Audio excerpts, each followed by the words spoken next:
Hello everyone, ఈరోజు నా స్టైల్లో దమ్ బిర్యానీ ఎలా చేయాలో చూపిస్తాను. ముందుగా 4-5 పచ్చిమిరపకాయలు అలాగే కొంచెం కొత్తిమీర పుదీనాని గ్రైండ్ చేసుకుని ఆ పేస్ట్ని వేసుకోవాలి.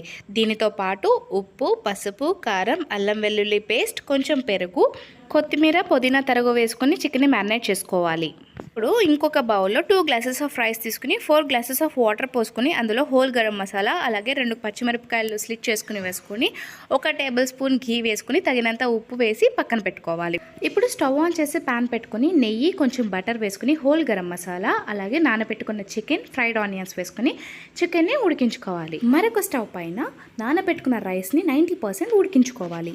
ఇప్పుడు బిర్యానీ పాట్ తీసుకుని అందులో నెయ్యి గ్రీస్ చేసుకుని 1 లేయర్ రైస్, 1 లేయర్ చికెన్ కింద వేసుకుని దానిపైన ఫ్రైడ్ ఆనియన్స్, కొత్తిమీర, పుదీనా అలాగే కుంకుమ పువ్వు వాటర్ స్ప్రే చేసుకుని ఒక 20 మినిట్స్ దమ్ ఇచ్చేయాలి. ఇప్పుడు వేడి వేడి దమ్ బిర్యానీ రెడీ. ట్రై చేసి ఎలా ఉందో చెప్పండి. Thank you for watching.